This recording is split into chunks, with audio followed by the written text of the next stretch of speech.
de las innovaciones tecnológicas, entonces tiene que pagar un bono de carbono, que es como un castigo por las emisiones de CO2. Y ese bono que compra cuesta, y el costo de esos bonos varía entre $1 la tonelada, puede subir hasta $127 la tonelada de CO2.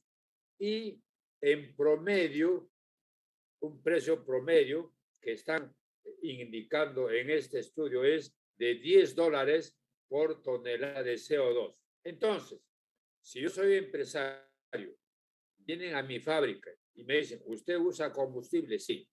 Entonces, vamos a medir. Ellos tienen equipos sumamente complejos, pero al mismo tiempo con inteligencia artificial que permite con bastante precisión medir la cantidad de CO2 que está emitiendo la empresa.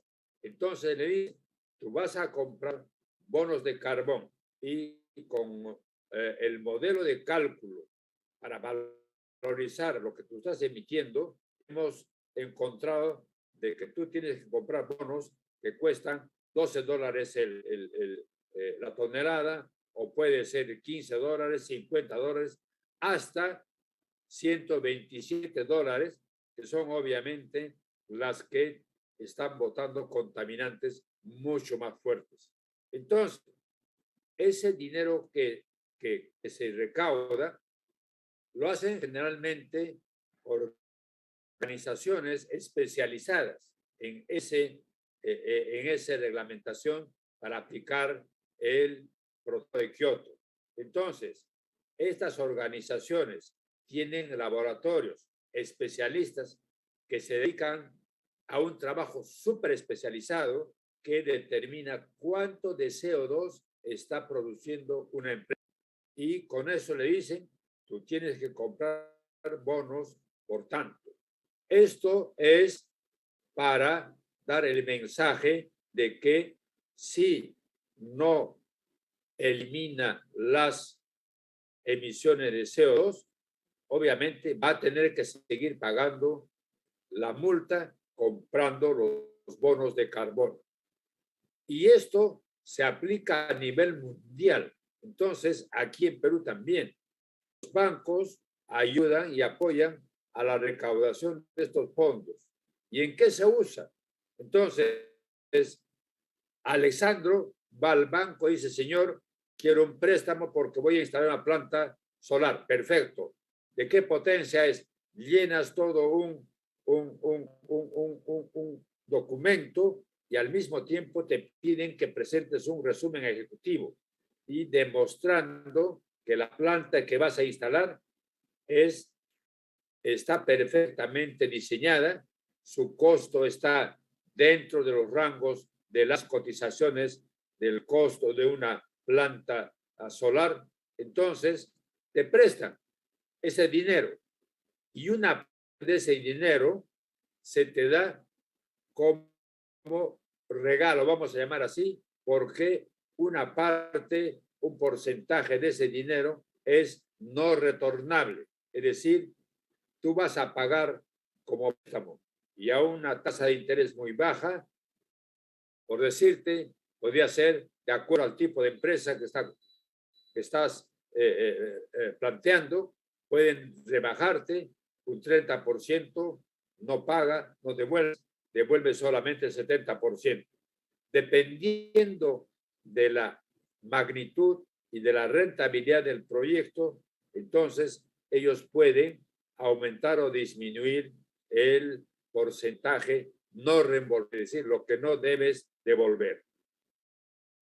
Entonces, estos mecanismos son los que están totalmente al día porque son la respuesta de la innovación tecnológica que ahora permite, ¿no es cierto?, la reducción de costos de inversión en la construcción de plantas eólicas, permite la reducción de costos en la inversión en plantas solares, está reduciendo los costos de inversión y precios de artefactos eléctricos. El foco LED es un ejemplo. Aparentemente puede costar más caro, pero un foco de LED de 25 watts alumbra como un foco LED de 100 watts. Entonces, cuando tú compras electricidad a un distribuidor, entonces ellos te cobran por lo que consume electricidad en tu casa. Y si yo tengo mis focos de 100 watts, obviamente estoy consumiendo más que un foco de 25 watts.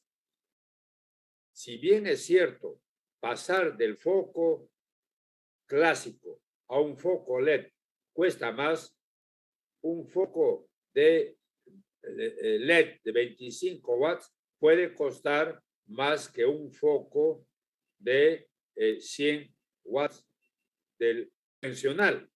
Entonces, ¿qué ocurre? A fin de mes, si tú has puesto en tu casa focos LED, la tarifa que te cobra mensualmente la distribuidora va a bajar, porque la luz de tu casa consume menos electricidad, porque son con potencia reducida. Has reducido la potencia. Si antes tenías 5 focos de watts cada uno, pagabas por 500 watts. Y si ahora tienes 5 focos de 25 watts, entonces tienes 125 watts de consumo, menos de la mitad, la cuarta parte de los 500 watts que tú pagabas antes. Entonces, con ese ahorro, tú el foco LED que has comprado un poco más caro, lo recuperas en un mes o 2 meses de la factura de electricidad que tú recibes. Entonces, eso permite indicar de que la economía hay que saber calcularla y medirla bien.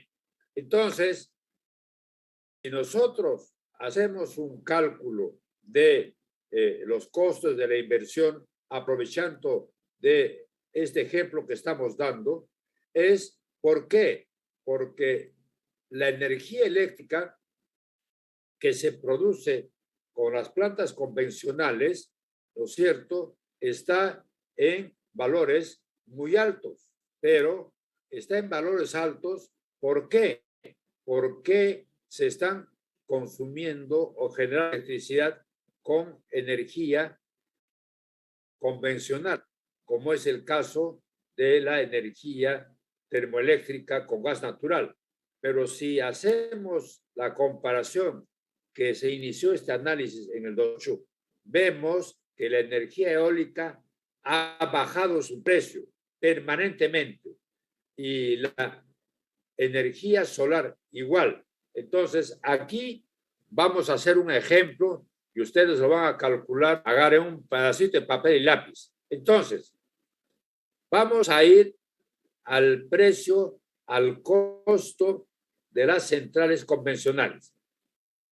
Entonces, una central termoeléctrica de gas natural tiene un costo de $1,600 por kilowatt. Apunte, un kilowatt de planta termoeléctrica a gas natural cuesta $1,600. Si vamos a instalar una planta de 100 megavatios con energía de gas, ¿cuánto cuesta la planta? A ver, calculen, ¿cuánto cuesta la planta?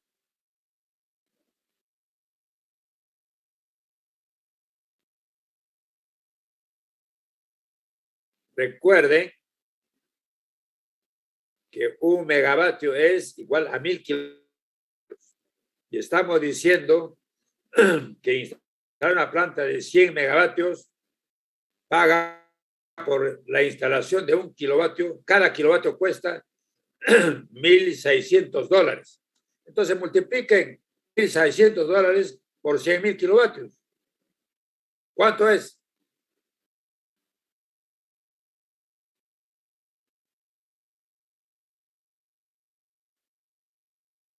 ¿Me están escuchando? 160 millones. ¿Cuánto? 160 millones. Perfecto. Excelente. Entonces quiere decir que una planta de 100 megavatios a gas natural requiere de una inversión de 160 millones de dólares. Correcto. Vamos a pasar al segundo combustible, que es el petróleo. Una planta termoeléctrica de petróleo cuesta en promedio, puede llegar hasta $2,000 el kilovatio. ¿Cuánto cuesta ahora la planta de 100 megavatios?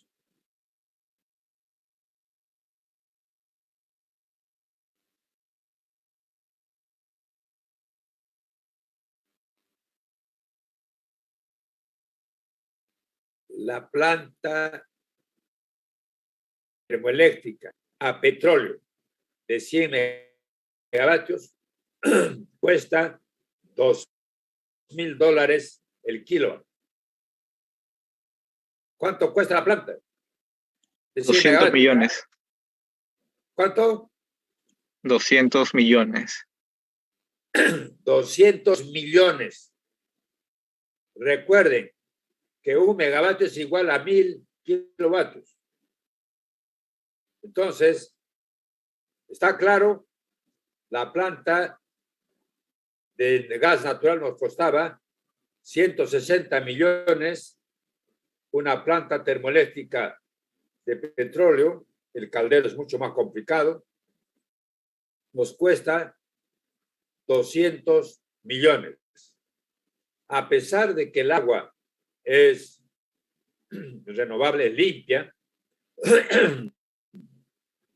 una hidroeléctrica mínimo cuesta en el orden de los $2,600 el kilovatio. Puede llegar hasta 3,000 o más.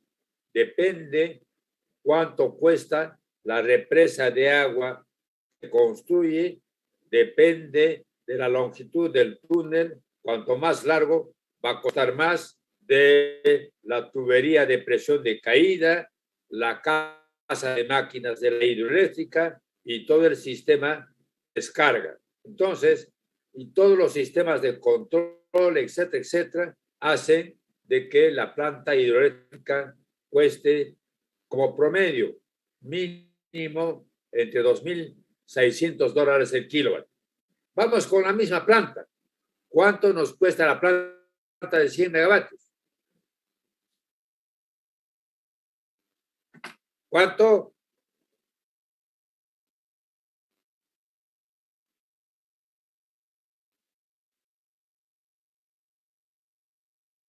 ¿Están con papel y lápiz o no?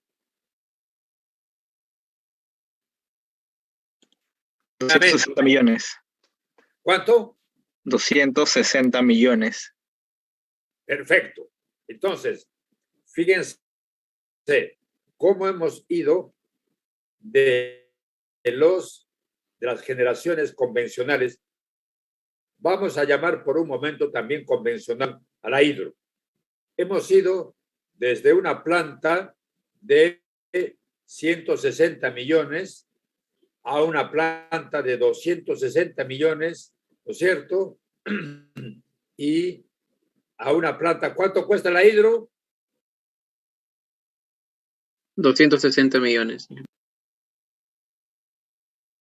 La hidro de 100 megavatios, ¿cuánto cuesta? $2,600.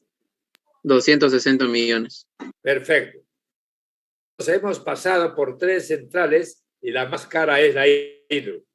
Pero las 2 centrales térmicas pasan de los $100 millones. Entonces, estamos hablando que son plantas muy caras. ¿Y por qué este análisis que estamos viendo está mostrando que la energía eólica ha bajado y la energía solar mucho más? Entonces, vamos a agarrar a la energía solar y les voy a dar un precio promedio que no es el más alto, ni tampoco es el más bajo. Hay plantas que cuestan menos. Pues vamos a usar un promedio solamente para el ejemplo que estamos calculando. Yo soy vuestro cliente y sigo con la planta de 100 megavatios. Y el costo de una planta solar en promedio es de $1,000 el kilovatio. ¿Cuánto cuesta la planta solar?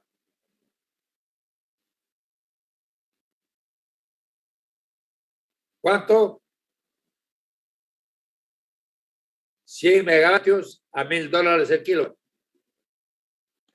100 millones. Ya, 100 millones. Perfecto. Entonces, como ustedes son consultores, y eso es lo que va a ocurrir, muchos de ustedes van a trabajar como consultores o empresas de consultoría. Y yo soy un cliente y he ido donde ustedes y la empresa me ha dicho, lo va a atender el ingeniero. Perfecto. Entonces, yo le digo, ingeniero, quiero invertir en una planta de 100 megavatios. Pues yo quiero que usted me aconseje y me oriente en qué planta podría hacer una buena inversión. Entonces, ustedes con el análisis que han hecho, seguro que me van a recomendar, les recomendamos que instale una planta solar de 100 megavatios. Entonces, yo les preguntaré por qué, ustedes me explicarán el análisis que han hecho, habrán hecho un análisis de costos, etcétera, etcétera, y todo eso tienen para darme como estudio. Entonces, yo voy al banco y al banco le digo, yo tengo los 30 millones que es equity, que yo lo pongo de mi bolsillo, eso es mío, pero necesito 70 millones de préstamo. Y aquí tengo el estudio que me ha hecho la consultora Uni, vamos a llamar así a vuestra consultora, y ellos han hecho el estudio. Acá está el resumen ejecutivo y aquí está la rentabilidad del proyecto. Entonces, el banco va a ver un resumen ejecutivo bien formulado y va a haber un desarrollo de la economía del proyecto y su rentabilidad en buen nivel. Entonces, lo primero que el banco va a analizar es la tasa interna de retorno. Entonces, ustedes, cuando me han explicado a mí, me han dicho, fíjese, hemos hecho un TIR para cada una de las centrales y el mejor TIR, la tasa de interés interna de retorno más ventajosa es la de la planta solar. Entonces yo al banco le digo, sí, aquí en los estudios que me ha hecho mi consultor está que demuestra que el TIR, la tasa de interés de retorno, es la mejor. Entonces el banco obviamente con toda esa información técnico-económica, me va a prestar me va a financiar los 70 millones. Entonces yo completo la inversión que necesito de 100 millones y el banco me aporta los 70 que yo necesito y los 30 que yo pongo como equity, ¿no es cierto? Entonces financio la planta de 100 megavatios y construyo mi planta solar. Y en el estudio que ustedes han hecho, ahí se muestra en cuánto tiempo se recupera. Y en la planta solar, ustedes van a demostrar que la planta solar, el fabricante de los equipos, de los paneles solares, les garantiza una vida útil de 25 años. Entonces, si yo con el banco, por ser energía renovable, he acordado que el préstamo de los 70 millones de dólares me lo da a 10 años, entonces a los 10 años yo le he pagado los 70 millones de dólares que le debía al banco. ¿Y cuál es la deuda? La deuda es aquella que la empresa me debe, mis 30 millones.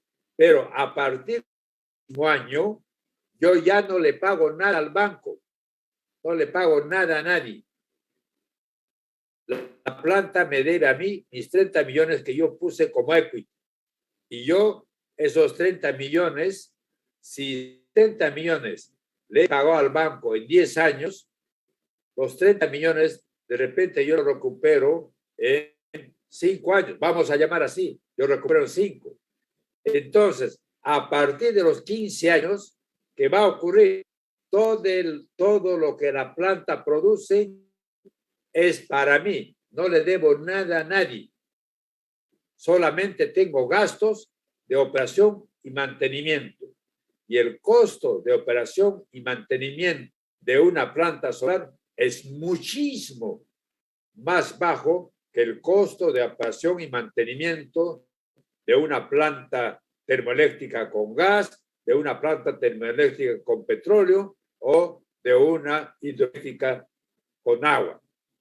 Porque una hidroeléctrica hay que mantener más gente por la cantidad de infraestructura técnica que ustedes han construido. Tienen que tener un control o un centro de control en la represa para controlar la descarga y el volumen de agua. Tienen que controlar los canales, si es que hay algunos canales para la recolección del agua.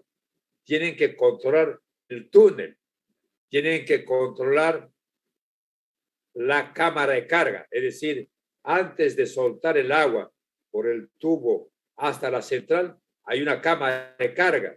Entonces también tienen que revisarla permanentemente. Y por otro lado, el mismo tubo, tienen que revisarlo permanentemente. Hay lectores de la tecnología que usan rayos especiales y detectan las condiciones técnicas en que se encuentra la tubería de presión de caída del agua.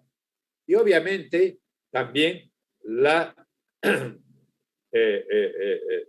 revisión de todos los equipos de la central hidroeléctrica, que tiene mucho más equipos que la central solar. Comenzando, manejar la turbina es toda una instalación.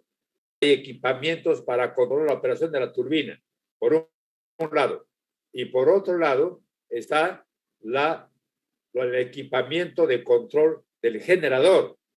Costos que yo no tengo en mi planta solar, porque el costo más alto es la limpieza de la cara de los paneles solares para que siempre capte la mayor irradiación posible.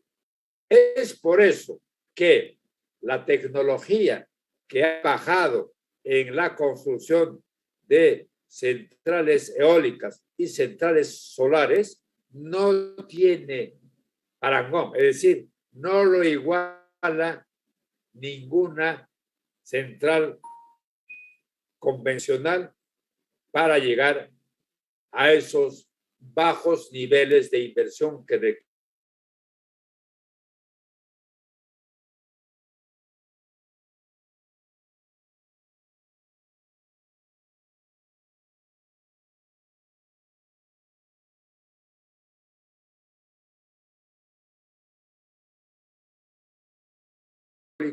y la energía solar. Entonces, resulta que impulsar la energía eólica y la energía solar son un negocio.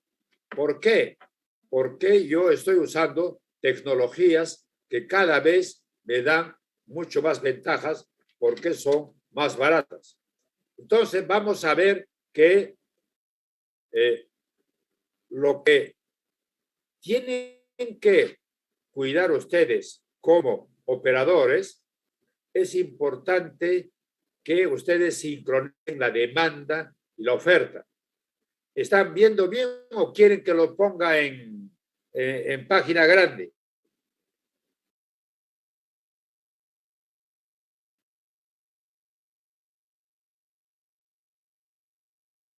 ¿Lo agrando? ¿Está bien? Edwin, ¿está en buen tamaño o quieren más grande? Está bien. Ya. Bueno, entonces, perfecto. Si están viendo bien, muy bien. Entonces, ¿quiénes hacen más preguntas o se preocupan por esta situación? Los países que están pagando altos precios por la electricidad. Y hemos visto cómo en Europa están pagando en promedio $250 hasta hace unos años. Es la energía eléctrica más cara del mundo. ¿Por qué? Porque en Europa no producen ni petróleo ni gas, todo importa.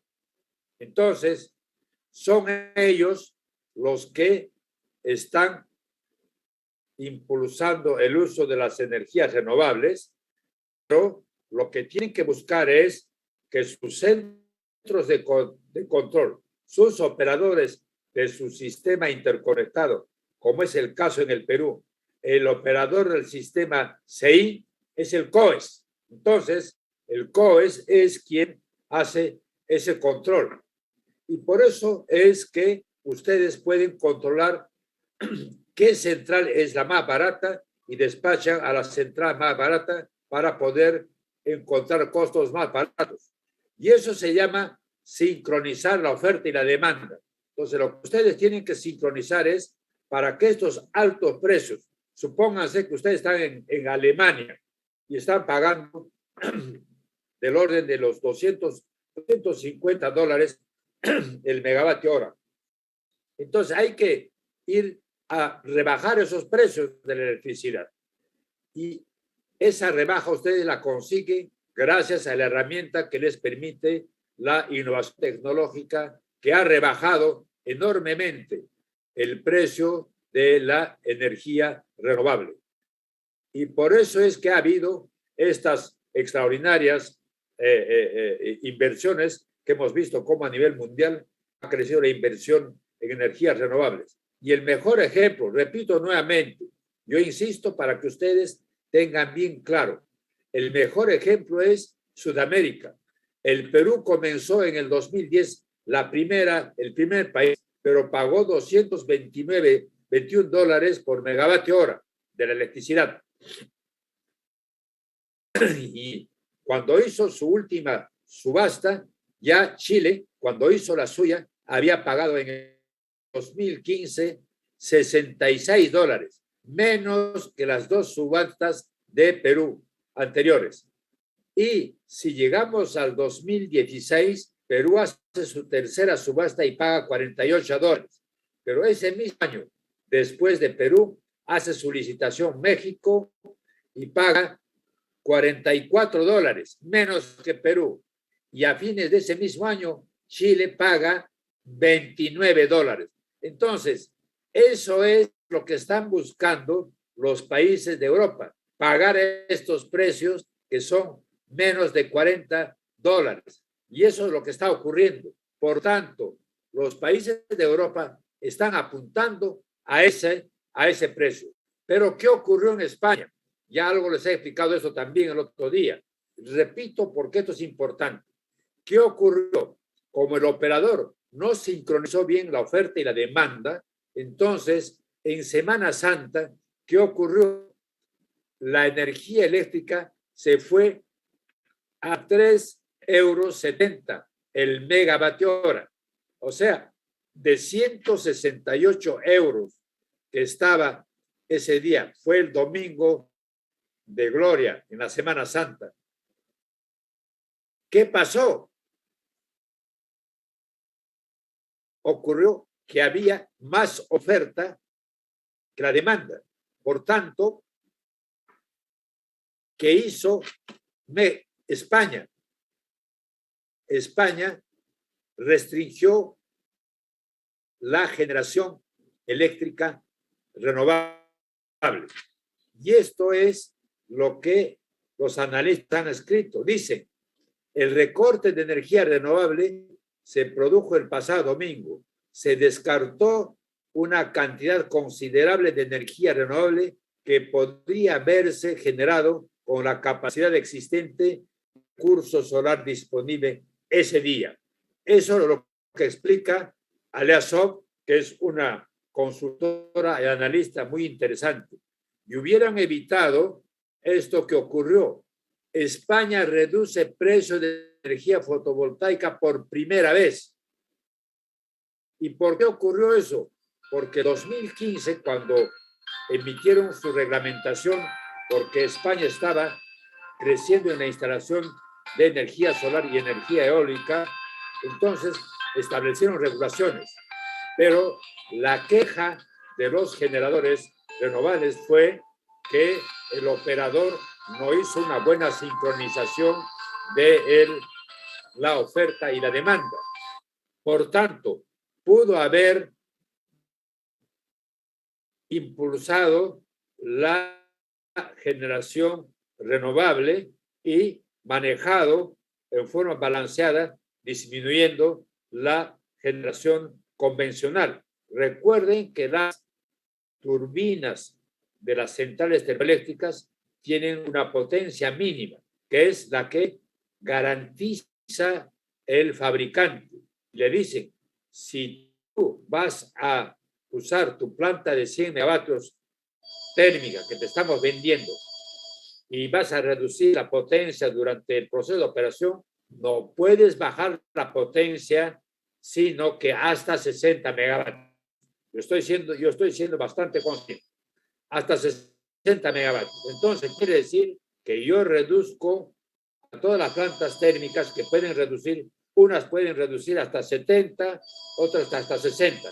Entonces, yo reduzco la capacidad de las generadoras termoeléctricas convencionales y también sigo haciendo funcionar a las energías renovables. Entonces, en lugar de que el precio se caiga a 3 euros con 70 centavos, probablemente no se hubiese caído tan bajo, pero hubiese habido centrales solares que probablemente hubiesen vendido su energía a $20. Entonces, de todas maneras, se hubiera ganado. Pero aquí han perdido. Las empresas que no operaron, perdieron. ¿Por qué? Cuando no operas, no generas electricidad y como no vendes energía eléctrica, entonces pierdes dinero.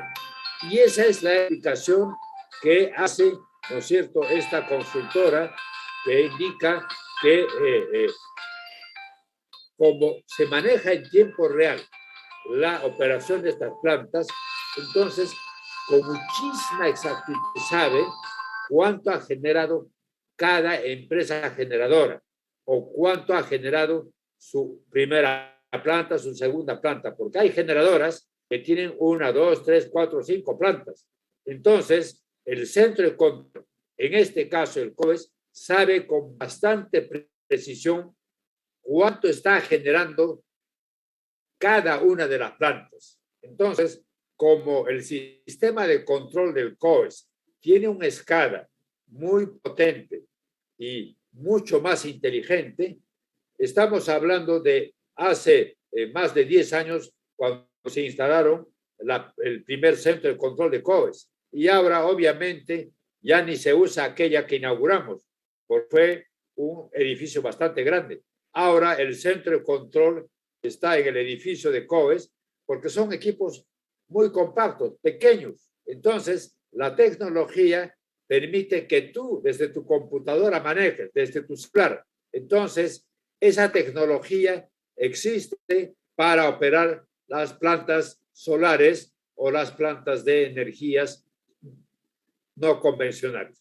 Entonces, de todo esto lo que podemos sacar como conclusiones es la que esboza nuestro gran escritor, analista, periodista y analista económico y de la tecnología, Andrés Oppenheimer. Él, cuando habla de su libro Crear o Morir, es cuando él decía, o te innovas hoy o mañana mueres.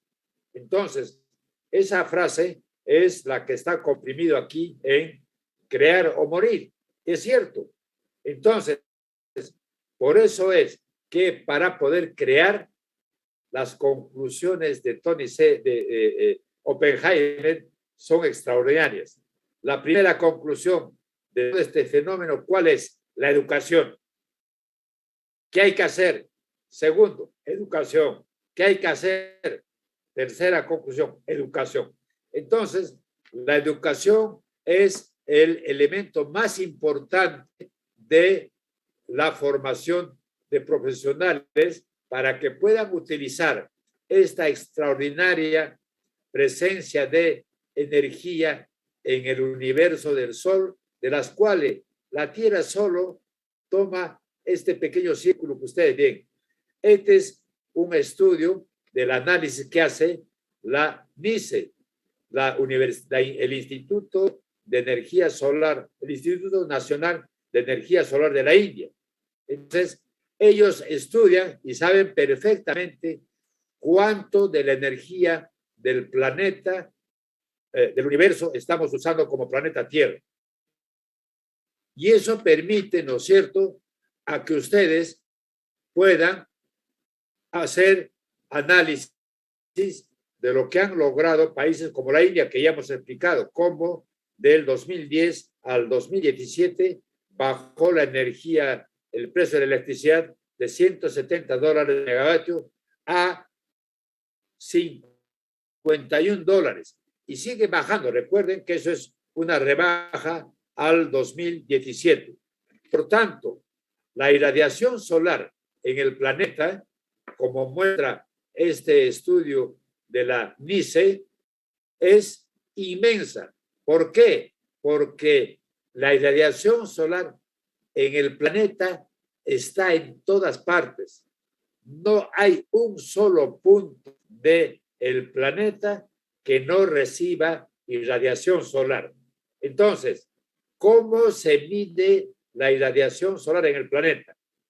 Hay grandes empresas y grandes entidades, en algunos casos son entidades de gobierno o grandes laboratorios de los países, como el laboratorio de la NASA. Como tienen bastantes satélites los americanos, entonces persiguen a todo el planeta, rodean a todo el planeta, a la Tierra, y leen la irradiación solar en cada punto. Entonces, si ustedes entran al modelo de medición de irradiación solar de la NASA, van a encontrar cuál es la irradiación solar en cualquier parte de la Tierra.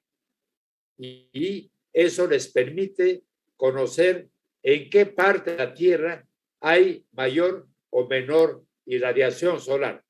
Pero tienen que siempre recordar que no hay un solo metro cuadrado de la Tierra que se quede sin irradiación, incluyendo el mar.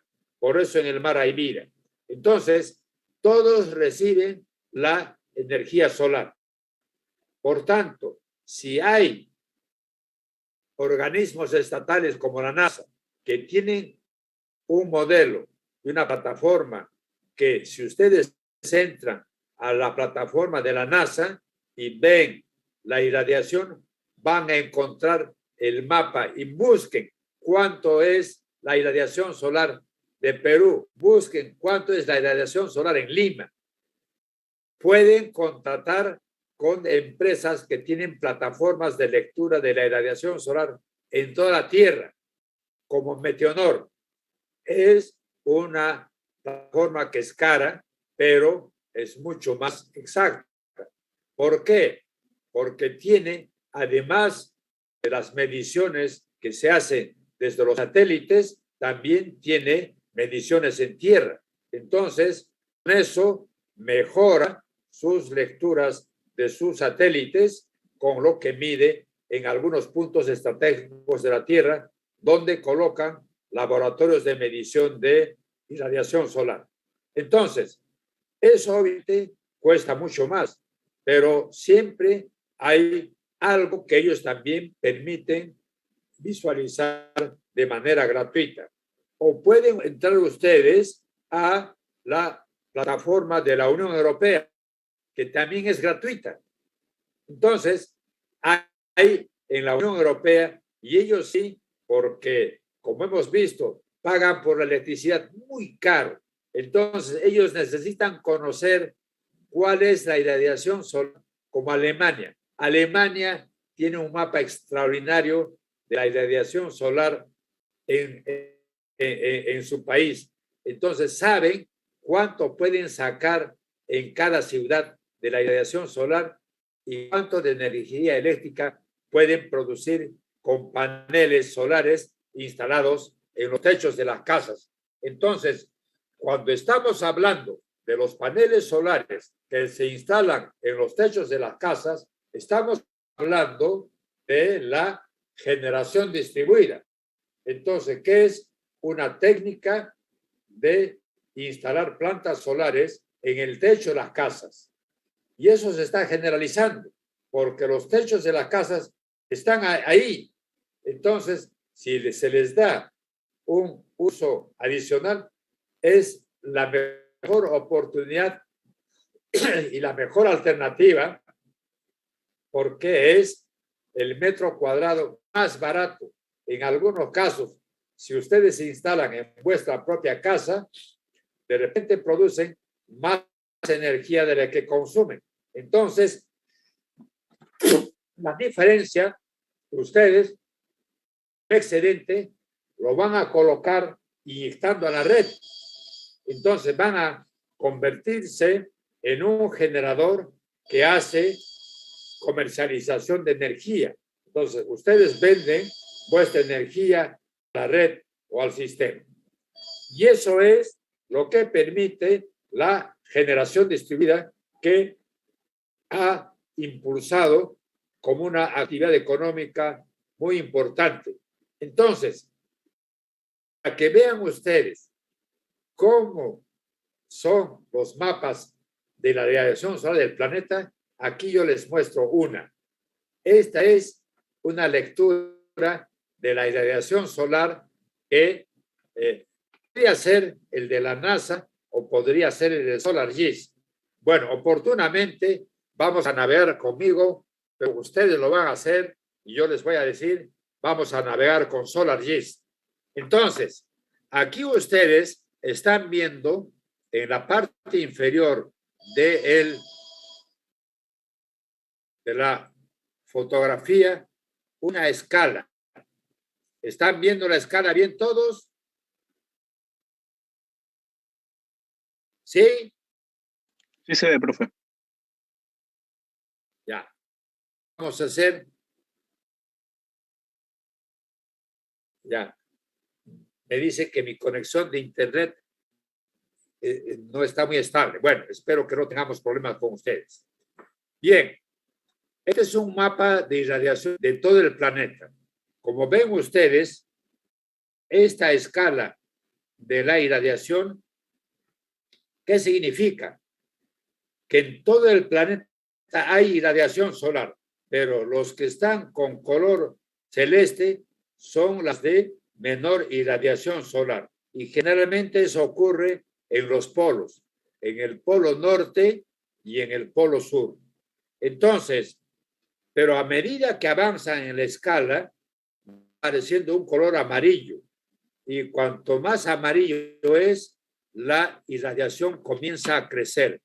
Y en esa zona está, por ejemplo, muchos países de Europa o Asia, como la India, muchos países de Europa, España, por ejemplo, Alemania, ya está en la zona amarilla. Y como ven ustedes, en la zona amarilla, en la escala superior, está midiendo la irradiación solar ya de frente en energía. Si nosotros vamos a la zona de la irradiación solar, que es de color amarillo, y vamos a este punto, a esta parte de la Tierra que tiene este color, estamos viendo que esa zona tiene 1.700 kilowatt-hora por metro cuadrado.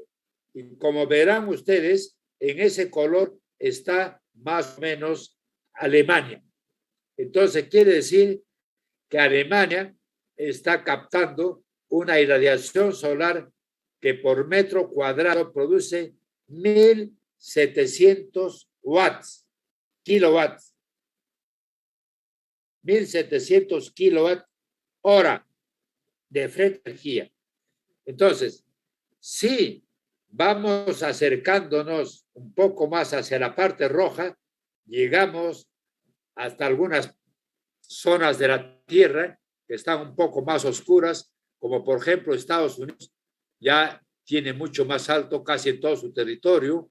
Entonces estamos yendo ya a zonas donde pueden estar llegando a 2.100 kilowatt hora por metro cuadrado. Y si avanzamos más, entonces vamos a llegar al rojo oscuro. Y esa es la máxima irradiación solar. Entonces, si estamos en la máxima irradiación solar, estamos en zonas donde se produce 2.700 kilowatt hora por metro cuadrado. ¿Quiénes están en una zona rica en irradiación solar? Fíjense, todo el norte de África, el Golfo Pérsico, una gran parte de Asia, la India también está cerca, pero Australia y el sur de África. Y en América, el norte de México y el oeste de Estados Unidos están en zona de alta irradiación solar. Vamos a Sudamérica, vaya frente a Perú.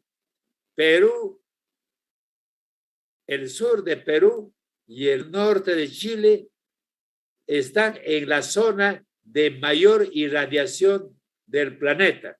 Solo si habláramos de Juliaca, con quien estamos compartiendo este curso que están llevando ustedes, ¿no es cierto? En Juliaca, la irradiación solar es de 2.420 kilowatt hora por metro cuadrado. O sea, es una irradiación solar muchísimo más alta que tienen en Alemania. Habíamos dicho que en Alemania estarían llegando en promedio quizás hasta 1.700 kilowatt hora por metro cuadrado. Entonces aquí cabe una pregunta. ¿Quién tiene más energía solar instalada? ¿Perú o Alemania? Así de simple. Obviamente, Alemania es el productor más grande de Europa con energía solar instalada en los techos. Está utilizando ese nivel de energía solar que tiene por metro cuadrado para utilizarlo para producir energía eléctrica. Y en Sudamérica, obviamente, al cuadro que hemos mostrado de los precios que han pagado por energía solar los países en Latinoamérica, hemos visto que Chile ya pagó $28 y ahora Chile está pagando, eso fue en 2016, está pagando mucho menos.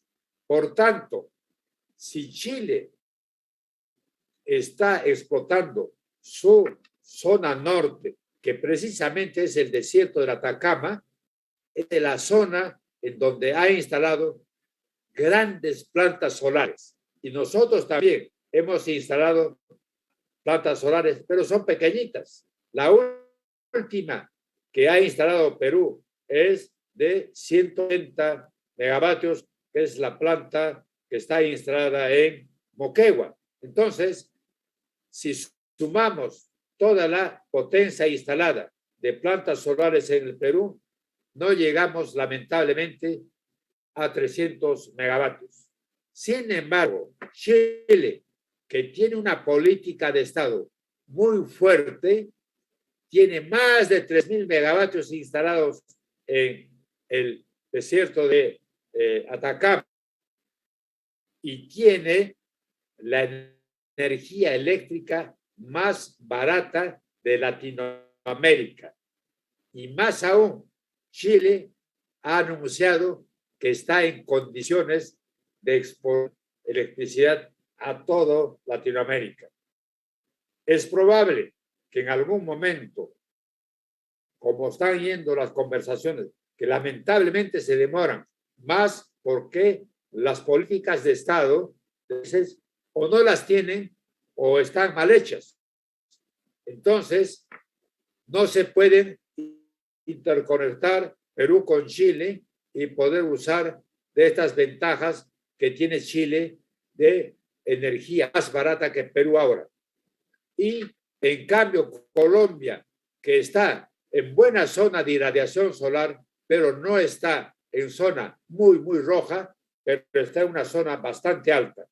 Está con una política de Estado sumamente agresiva, tanto que, según las proyecciones, ellos quieren superar a Chile. Entonces, cuando hay política de Estado bien estructurada, entonces los países más fuertes. Cuando Chile comenzó a importar los vehículos eléctricos, lo hizo con una primera flota de 100 buses, cuando el ministro de Energía de Chile me dijo que iban a importar el primer prototipo. Y yo le dije, es absurdo traer un prototipo si ya está aprobado. Los países que están fabricando buses eléctricos lo están usando y masivamente. No hay nada que probar. Entonces, él me mandó correo y me dijo, vamos a importar un lote de 100 buses eléctricos. Y ahora ya han pasado los 700 buses. Pero, como estamos hablando que Colombia tiene una política energética muy bien estructurada, entonces ellos quieren comenzar, anunciaron, con 1.500 buses eléctricos y en los últimos meses han anunciado que van a ser más de 1.650 buses eléctricos. Es obvio que eso va acompañado de una política de Estado que también tiene un programa de uso de la energía solar para producir electricidad. En el 2019, Colombia pagó $28 por megavatio hora por una planta de 300 megavatios. Entonces, en una sola planta, Colombia instaló más potencia de la solar de la que todo el Perú tiene instalado. Y están aplicando la generación distribuida y techando las casas de Bogotá, Cali, etcétera, de todas las ciudades.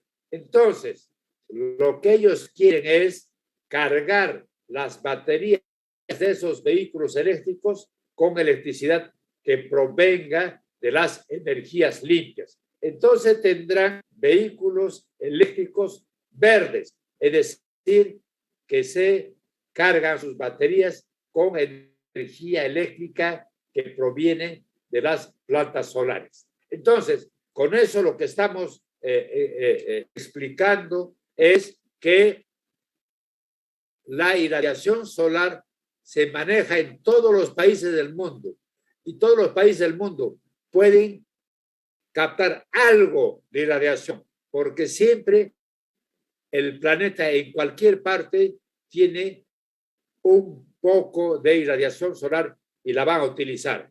Entonces, las tarifas de electricidad obviamente van a caer y esa es la noticia mundial. India dijo que había rebajado sus costos de la electricidad porque estaba usando masivamente paneles solares para instalar plantas solares, las megaplantas. Y esa fue la visión de la política de Estado de Narendra Modi, que le hizo conocer a Obama cuando lo visitó en la India y le hizo saber que las mujeres saben instalar plantas solares, es decir, son ingenieras, pero sin ser ingenieras. Es una escuela técnica de las madres descalzas para que la gente pobre aprenda a instalar sus paneles solares en los techos de sus casas y tengan energía eléctrica propia y de bajo costo. Entonces, esto es lo que ha permitido en la India, como han visto ustedes en el mapa solar, no está en la zona de mayor irradiación solar, pero es suficiente para que ellos emprendan estos programas de uso de energía solar y construyan redes inteligentes. Entonces, estamos frente a una política de Estado que les permite masificar el uso de las energías renovables para poder usar en diferentes alternativas, como en este comedor o flotante o callejero, como quieran llamar, o este taxi que es un triciclo con panel solar, o en el transporte marítimo, o en los ferrocarriles, que su techo no lleva nada, y instalar paneles fotovoltaicos no tienen sino espesores de menos de 7 centímetros. Entonces, no ocupan nada de espacio. Por tanto, el espacio libre de ellos de los vagones pueden servir para producir electricidad y almacenar en las baterías de los trenes con vagones eléctricos. Los aeropuertos tienen los techos de sus salas, de sus zonas de embarque, etcétera, etcétera, con techos de paneles solares. Entonces, la India está usando masivamente la generación distribuida. Y hemos hablado con ustedes de usar los grandes canales de irrigación para techarlos con paneles solares, como esto que ha hecho Narendra Modi en la India. Hemos hablado que las grandes irrigaciones en Perú tienen canales hasta de 7 y 10 metros de ancho. Eso lo hemos visto con ustedes. Entonces, si tienen un canal de 10 metros de ancho, ustedes pueden poner 5 paneles de 2 metros de largo cada uno y entran en los 10 metros. Entonces, si ustedes tienen por cada fila 5 paneles de 2 metros de largo, en 100 filas ustedes pues tienen cientos o miles de paneles que a lo largo del canal ustedes lo pueden utilizar para producir electricidad. Y cuando vamos a las megaplantas, recuerdo una vez más, Kurnol de 1000 megavatios, y la India comienza a cancelar con la aparición de sus megaplantas solares las plantas de carbón. Entonces, la India, siendo un país que produce y consume carbón, comienza a cerrar las plantas de carbón. Y eso es lo que permite a Narendra Modi decir: lucho contra la pobreza con energía solar, porque techar las casas de las familias pobres, que ellas mismas lo hacen, ¿no es cierto?, permite que a los en la noche puedan usar lámparas con baterías que están conectadas a las pilas que almacenan energía eléctrica proveniente del sol. Ya les expliqué que estas son las madres solares peruanas que fueron becadas para estudiar en el Colegio de las Madres Descalzas, y cuando regresaron en su pueblo hicieron la generación distribuida. Es decir, usaron algunos techos y pusieron algunos paneles en su patio. Entonces tienen energía eléctrica, la instalaron, la operan y hacen el mantenimiento ellas mismas. Entonces, si la matriz energética mundial está en pleno crecimiento porque tiene que responder al crecimiento poblacional, cuanto más crece el planeta, más energía requiere. Entonces, más habitantes, más energía solar. Y por eso es que, si ustedes ven este análisis que ha hecho esta fuente, que es Solea, muestra cómo en los cubos rojos es el crecimiento de la población a nivel mundial. Desde 1980 al 2030, la población puede pasar de 4.000 millones a 8.000 millones. Prácticamente se duplica. Y entonces requiere más energía. Va a tener que instalar cada año más energía, o cada 2 años, y al 2020 ya la demanda de energía ha crecido en 206%. Entonces, para satisfacer esta demanda de la población creciente, ¿no es cierto?, hay que instalar más plantas. Ojalá todas sean de plantas renovables, pero lamentablemente no es así, porque todavía hay países que están usando inclusive carbón, pero el recurso fósil, si bien es cierto, hay un compromiso de reducir su consumo, pero no se está reduciendo en el compromiso que se ha asumido. Y eso produce siempre CO2. O sea, el crecimiento de emisiones de CO2 siempre va a subsistir si el consumo de combustibles fósiles aumenta. La alternativa es ir a los recursos renovables, que es la que va a permitir, ¿no es cierto?, emitir menos CO2 y menor contaminación. Y como hay menor contaminación, entonces, por tanto, el cambio climático podría ser controlado. Y esto es lo que está ocurriendo con las energías renovables basados en la capacidad de la generación con energías renovables. Y la India muestra cómo está su matriz energética. Está muy cargada a la hidro, pero más cargada a la solar y también a la eólica y a otros tipos de bioenergía que son renovables o menos dañadas para el medio ambiente. Entonces, lo que la India quiere es llegar a esta matriz al 2040, es decir, que sea pura hidro, sol y viento. Entonces, si logra ese objetivo, la India estará feliz por haber cumplido su política de Estado de pasar a las energías renovables. ¿Y eso qué significa? Significa que el consumo del petróleo cada vez disminuye.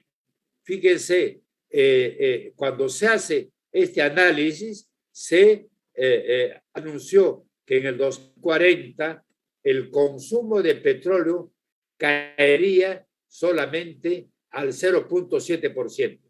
Eso sería el consumo de petróleo.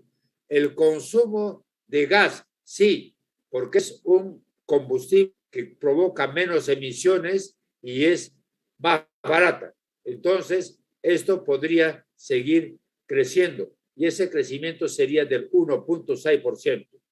Pero lo que sí ya tiene un crecimiento negativo es el carbón.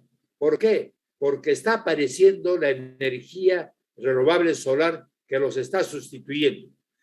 Esa es la nueva visión, ¿no es cierto?, de la matriz energética renovable. Y por eso sí vemos los 6.418 gigavatios que tiene el planeta, básicamente en gran medida con energía que proviene del carbón y del petróleo.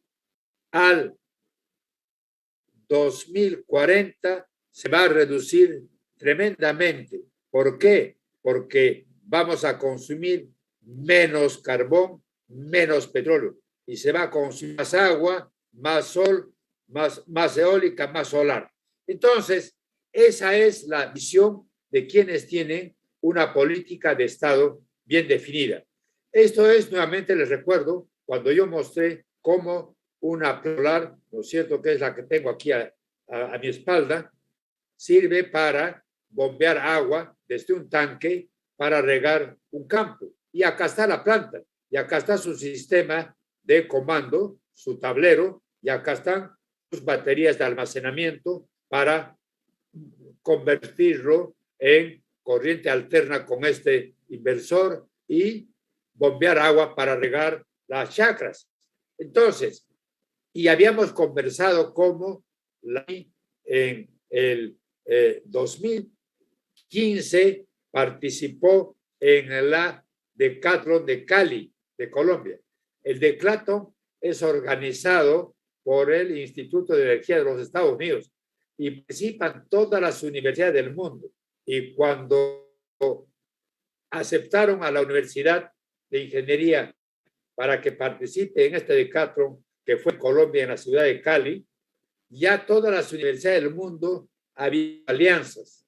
Y cuando la UNI fue aceptada, es por los trámites que en gran medida también es por deficiencias de la gestión nuestra. Entonces, se demoró y cuando fue aceptada a participar en el Decathlon de Cali, la UNI se quedó sola y sola tuvo que construir, diseñar esta planta. Entonces, vuestros compañeros construyeron esta planta, yo los apoyé, eran más de 35, 40 muchachos, había una líder que era una chica de industriales, ¿no es cierto? Habían electricistas, electrónicos, economistas, ambientalistas, todos los chicos estaban ahí. Todos trabajaron en la construcción de esta casa solar de la UNI, que fue la que llevaron al Decathlon de Cali. Y como se habían atrasado, nos atrasamos porque nos ofrecieron un avión de la FAB, pero al final no se consiguió y tuvimos que contratar un camión que vaya puerta a puerta. Entonces, las 12 toneladas que pesa la casa se empaquetaron y se puso en un tracto y se mandó a Colombia. Pero cuando llegaron los chicos que iban en el camión a la frontera con Ecuador, les dijeron que el camión no pasaba, porque es peruano, tiene que ser el porte con un camión ecuatoriano. Entonces tuvieron que contratar un camión ecuatoriano y cuando llegaron a la frontera de Ecuador con Colombia, en Colombia les dijeron lo mismo. Entonces todo eso también demoró y finalmente cuando tomaron un camión colombiano en la frontera con Ecuador, llegaron a Cali, pero también llegaron un poco atrasados y todo eso se califica porque un certamen muy riguroso, está extraordinariamente organizado, hay un cronograma muy puntual.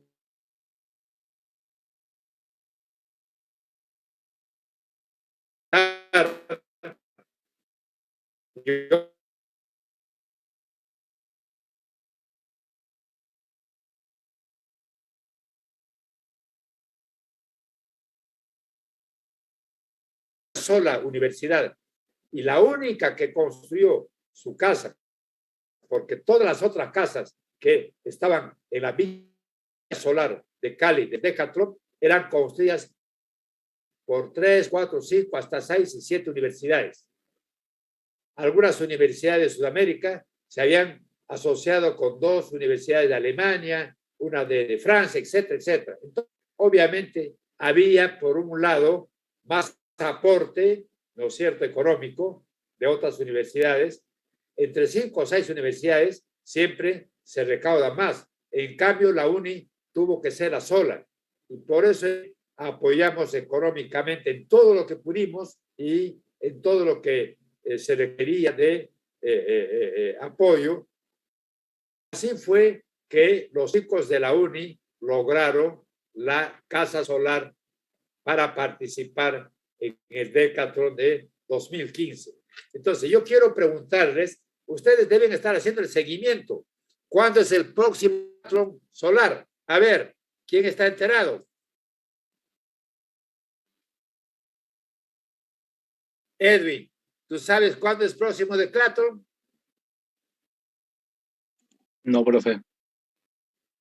Averigüen, porque tiene que estar en los archivos de la Facultad de Electricidad y Electrónica, ¿no es cierto?, todo lo que se hizo. ¿Correcto? Bien. Entonces, lo que estamos viendo es cómo la visión de la India, con la construcción de las 100 ciudades inteligentes, está a la vanguardia porque tiene un programa muy definido. 100 gigavatios de energía solar, 70 gigavatios de energía eólica y 100 ciudades inteligentes. Por tanto, siempre va a haber la posibilidad de trabajar en asociación sobre estos temas y por eso es que ustedes aquí tienen un resumen de cómo hacer el contenido de vuestro proyecto de planta solar. Este es un primer approach ustedes van a recibir de PowerPoint y van a ver cómo el índice de vuestro proyecto va a ser. Hablarán de un protocolo, se presentarán a quién dedican el estudio, a quién dedican el proyecto, escribirán la introducción, describen qué es lo que quieren hacer y describirán el tema del medio ambiente, la contaminación, la emisión de CO2, hablarán del marco teórico y hablarán de la metodología del diseño. Entonces, aquí es importante porque ustedes van a hablar de qué plataforma han usado para la lectura de la radiación solar y van a ver cómo es que ustedes pueden diseñar una planta fotovoltaica en los techos de los edificios de la UNAG. Y vamos a usar con ustedes también una falda del cerro frente a la universidad y la espalda del cerro está frente al cuartel del ejército. Entonces, yo pienso que la espalda que da el ejército en la parte superior del cerro no está habitada. Y para que instalemos la planta solar no requerimos que esté habitada. Es un cerro, es una falda de cerro. Entonces, este es un primer prólogo de vuestro diseño de la planta solar. Y obviamente, ustedes lo que van a hacer va a ser elegir una marca.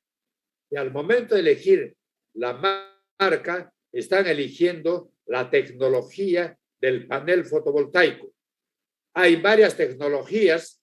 Vamos a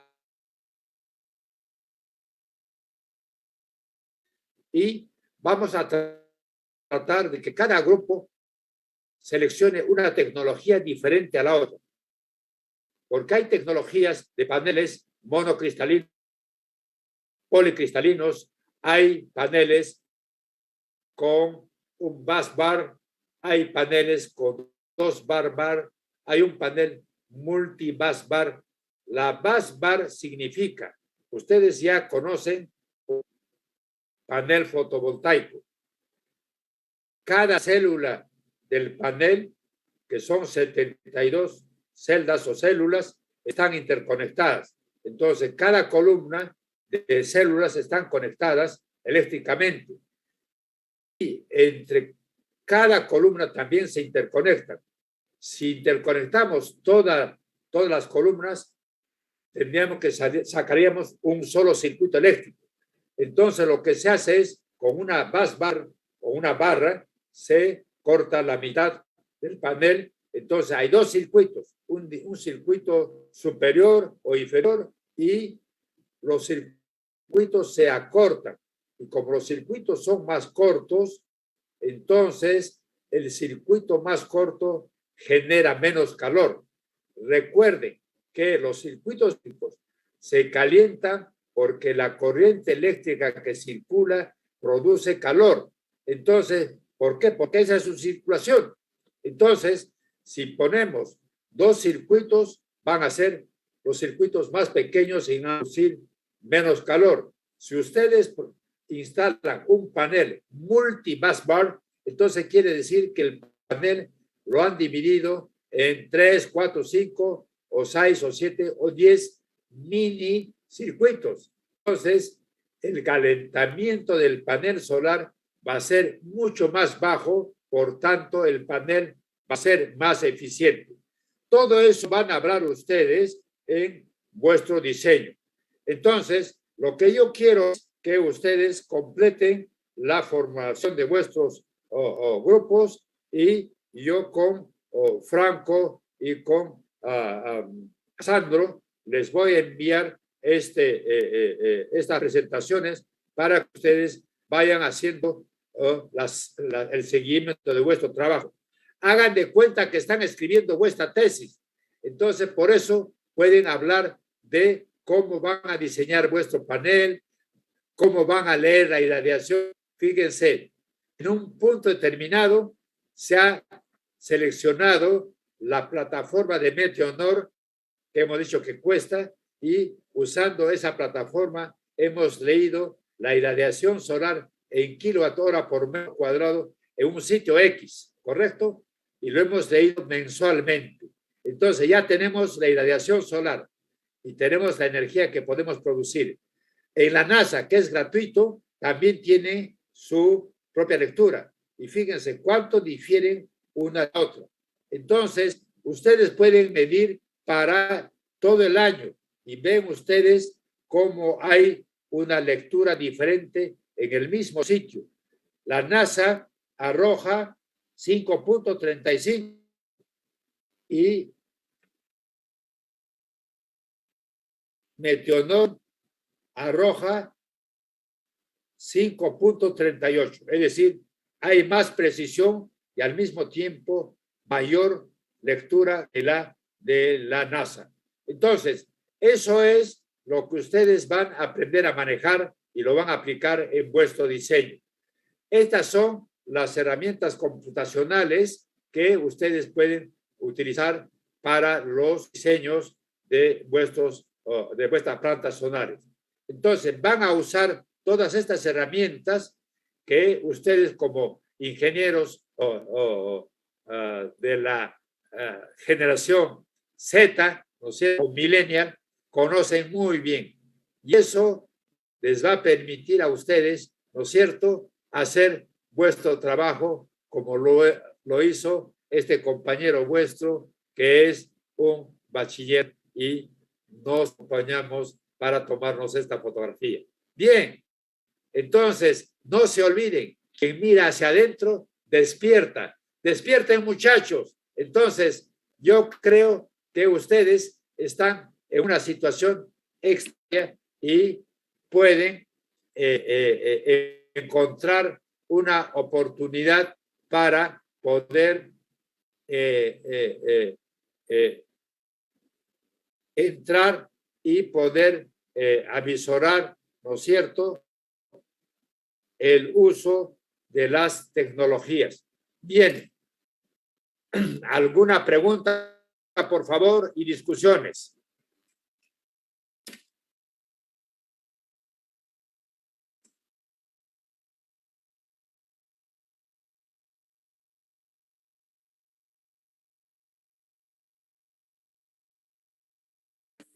Ingeniero, buenas noches, le habla Candela. Adelante. Una pregunta sobre el trabajo de investigación.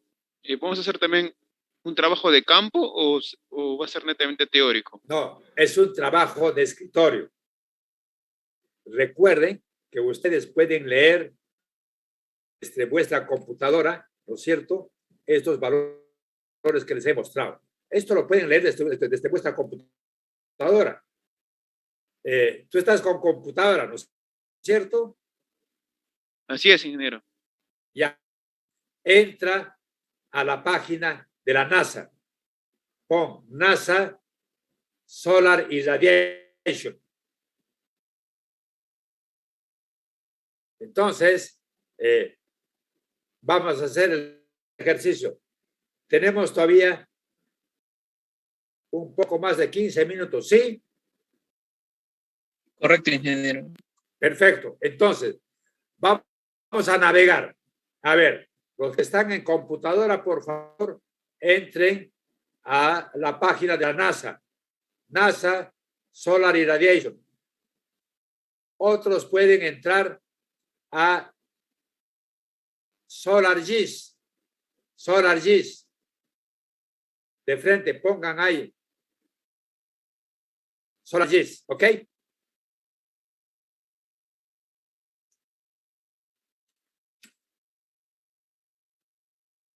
Y lo que voy a dejar es libre la pantalla para que ustedes puedan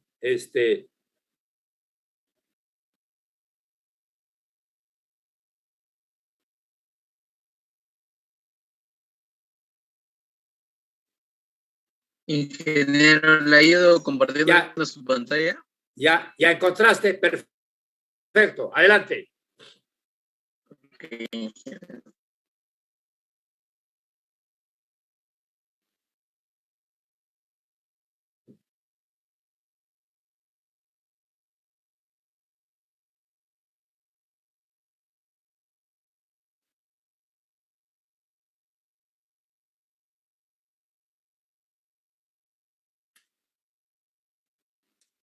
¿Qué pasó?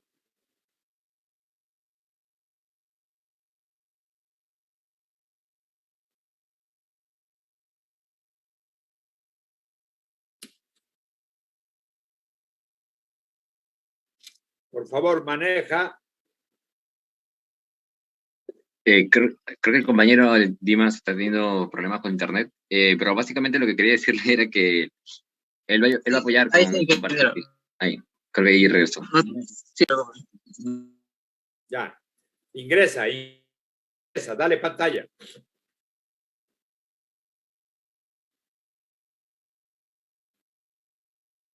Ya, dale. ¿Quién va a entrar?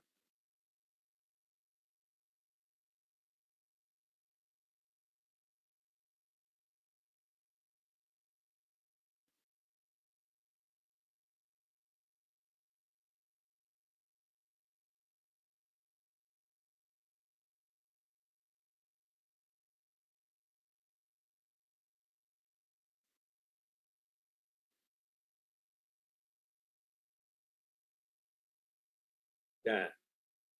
Solar y Alianza. Ya, perfecto. ¿Están viendo?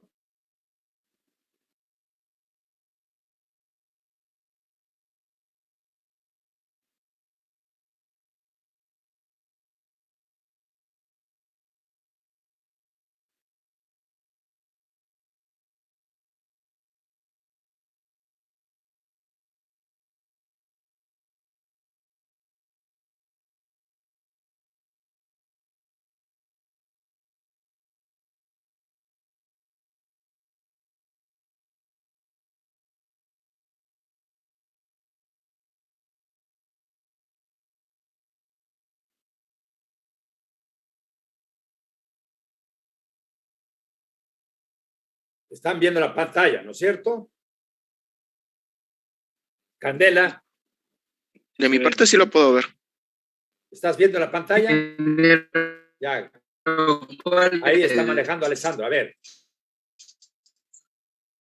Tú encontraste en tu computadora NASA.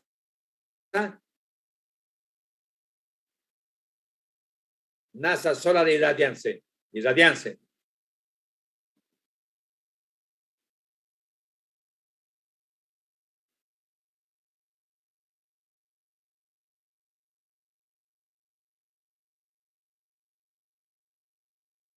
Ahí está. Data.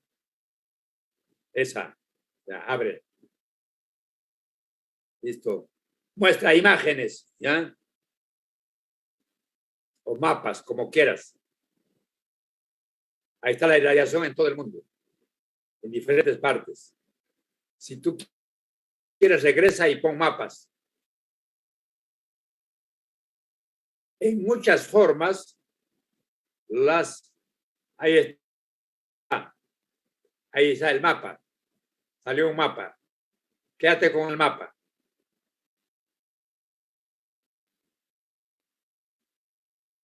sí, un momento, ingeniero. A ver, estoy viéndolo.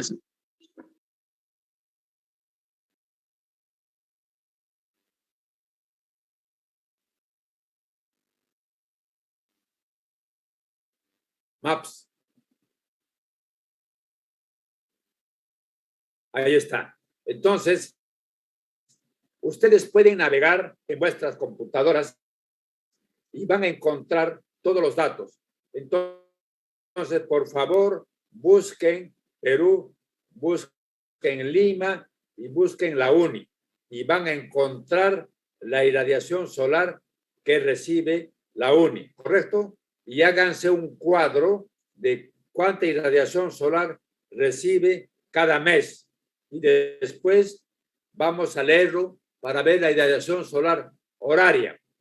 La irradiación que presentan estas plataformas es extraordinaria porque les presenta cuadros de cada hora, cómo varía la irradiación solar cada hora en el campus universitario de la UNI y obviamente en el Cerro del Frente. Y la misma irradiación que hay en el Cerro del Frente también está en la espalda que da al ejército. Ustedes van a ver, han visto encima del cero de la UNI y hay una línea de transmisión, ¿correcto? ¿Han visto? Ingenieros electricistas, Candela, ¿has visto la línea eléctrica que está en los ceros de la UNI? Sí, ingeniero. Ya. Entonces, es una línea para transmitir energía eléctrica de una subestación a otra. Y la UNI tiene que estar tomando energía o de su propia subestación. Eso ustedes también aprovechen para preguntar, para visitar, ahora que hay asistencia presencial. Yo he estado en la mañana en la UNI, en la ceremonia de la apertura de este evento y me ha gustado saludarlo al rector. Él está muy contento, le comenté, sí me dijo, hemos firmado el convenio con la UNI y felicitó de que ustedes sean siempre creativos y hayan logrado que se les dicte un curso de energías renovables.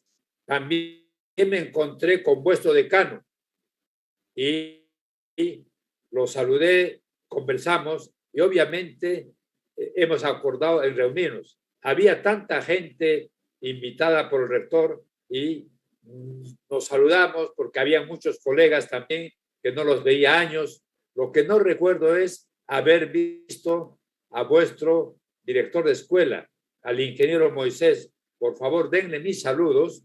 Yo personalmente no lo he visto. Hemos conversado por Zoom. Entonces, yo más o menos recuerdo su fisonomía, pero como no lo he visto personalmente, no lo ubicaba dónde estaba. O de repente no asistió al evento, pero es probable que él ha estado por ahí. Háganle presente mis saludos, ¿ok? ¿Alguien de ustedes estuvo en el evento que comenzó en la mañana? Candela, ¿tú estuviste? No, ingeniero, tenía cruce de horario. Ya. Sí, pues ya como están en hora de clases, todos están siempre ya con diferentes programas, ¿no? Entonces, más ha sido presentación de autoridades, había mucha gente invitada y habían bastantes alumnos, el teatro estaba bastante lleno, había unas 900 personas por lo menos, ¿eh? Ingeniero, Bueno, ¿pueden mostrar algo más o no? ingeniero, disculpe que le interrumpa, pero creo que su batería se le va a acabar de su lado. Ya. Bueno, estamos otra vez con el mismo problema. Ya.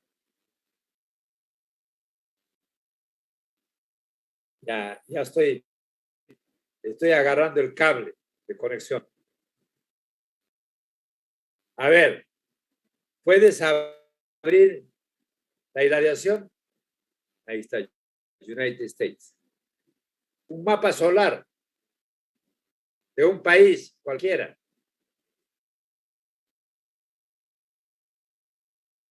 Me parece que ahí se puede ver, ingeniero. Estaba buscando. ¿Se puede ver? Tienen que aprender a navegar. Se puede ver.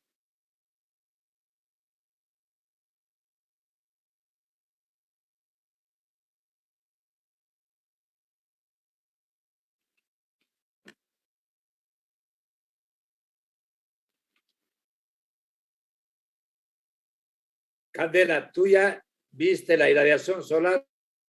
¿Abriste el mapa de irradiación solar de la NASA? No, estoy igual como lo están proyectando. Navega. Busca la irradiación solar en Lima, en UNI.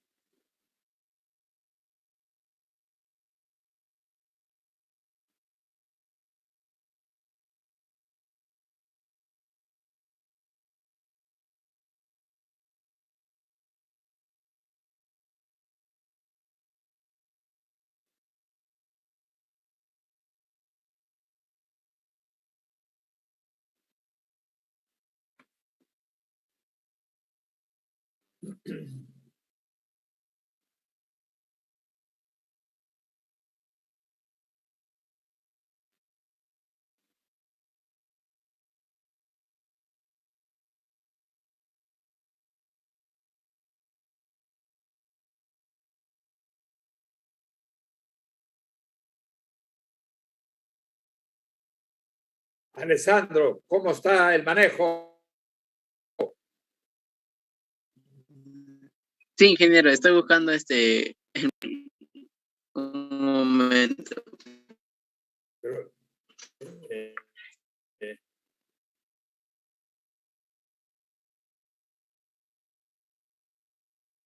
eh, la idea es que lo saquen en vuestra computadora y yo les permito que tomen la pantalla. Así es. ¿Quién tiene ya en su computadora la irradiación de la NASA?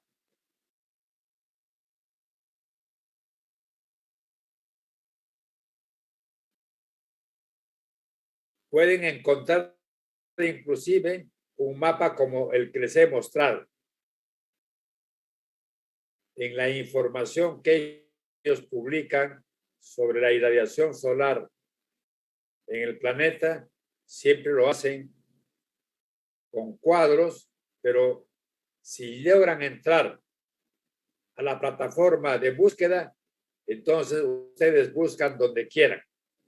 Yo navego con los alumnos de la Universidad de Juliaca por todo el planeta y les digo, tú maneja. Entren a SolarGIS, por favor.